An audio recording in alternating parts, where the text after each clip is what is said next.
Spyro roared and added his last remaining energy to the finishing blow. Malfoy bellowed in agony. Outside, the black dragons under his control started to convulse and shriek as the evil presence was ripped from their minds. "It's over!" Spyro shouted, and a brilliant golden energy erupted from his body. The surge destroyed what remained of Leon and Darkmaster and swept throughout the temple and across the city. The dragon's warriors cringed and shielded themselves against the strong, powerful wind. When the blast died away, everything was silent. "Cinder," a weak voice called out. "Cinder, can you hear me?" "Spyro?" The black dragon's eyelids twitched and she groaned. Her whole body ached. She opened her eyes and looked around. The other guardians were beginning to regain consciousness and were picking themselves off the floor. A wind blew the chamber and sent a chill down her spine. Cinder looked up to see a gaping hole where the ceiling had been and revealed a dark, open sky. The clouds overhead were dark and rumbling with thunder in the distance. Cinder sat up and looked around. She spotted Candace, Stella, Flame, and Ember close to her, wounded but not dead. It was then that a gleaming figure caught her eye across the chamber. Sparks hovered next to his brother's body, clutching his own broken arm. Cinder felt her heart stop in her chest and her eyes grew wide. "Spyro!" She staggered to her feet and rushed awkwardly across the room to his side.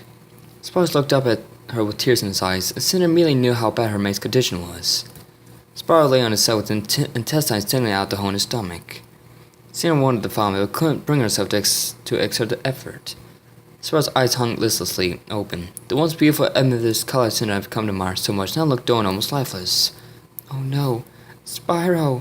Cinder shook her head with tears running down her cheeks and plopping onto his side. An exhausted sigh escaped from Spyro's lips, causing Cinder to jerk in surprise. "Spyro? Are you...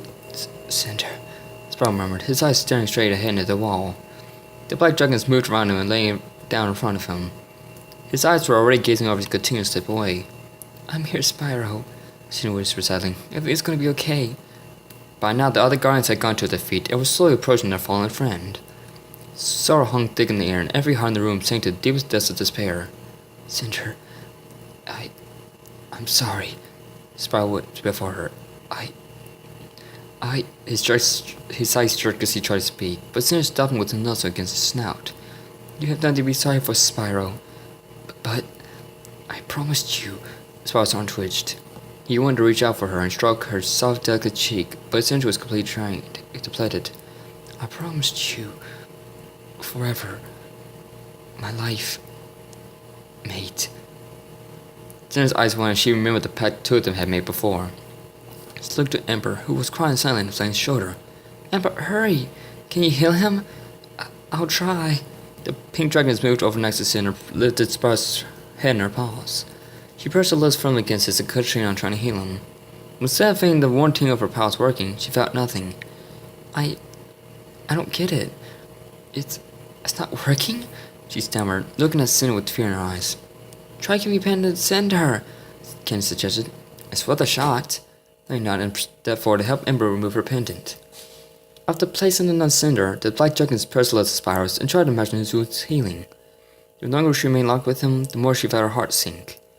His lips were no longer warm and fighting, but cold and stiff. At last, Cinder broke up the lip lock and set Spyro's head on the ground before her. She was trembling all over from numbness to what was happening before her very eyes. The dragon she loved and admired was dying, and she couldn't do anything to stop it.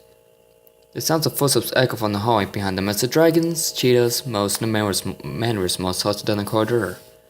They all fell suddenly silent when they saw the guardians grouped around the fallen dragon. Max and Furnace pushed away the front of the crowd and their jaws fell open.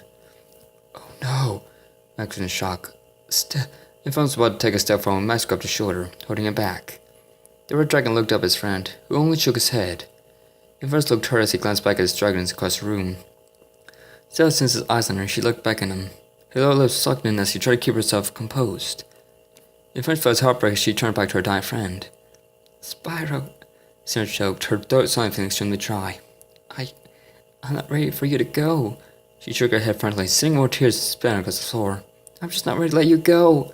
"Me either, Cinder," Spyro answered her, his voice almost an inaudible whisper. He could feel his strength leaving him for good, and he forced a smile and held to cover his dragon. I love you, Cinder." Cinder sniffed loudly. "I love you too, Spyro. I'll never love anyone the way I love you." "Spyro?" Candace whispered, stiffening his voice so he could see her. It's been an honor to be your friend." "It's been an honor to be your friend too, Candace." Spyro was smiled to a raspy wheeze. It's been great knowing all of you. Just one thing. Ken swallowed hard. If you see Tremor, tell him I love him dearly. Spyro would have left if he were feeling better.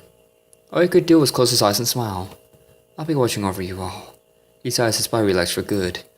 The room was suddenly filled with the sound of distant thunder. Everyone seemed to be holding their breath, hoping for a miracle to bring the dragon back. Sina choked back her sobs, trying to remain strong as she cradled Spyro's head in her paws. Spyro leaned against her cheek, ignored the salty tears that splashed over him. His brother finally looked like he was at peace. Spyro's body began to emanate a soft golden aura. Sina and the others watched the silver dragon's body grow but more transparent before bringing over two orbs of light. Sina watched in horror as the remnants of May drift away into the dark sky overhead. She and Spark reached out to try and catch the lights before they could escape, but grasped nothing but air. Everyone watched the light disappear in the clouds above, and again silence returned. Sina squeezed her eyes shut, forcing more tears out. Spyro! She screamed in her mind. Spyro! The end.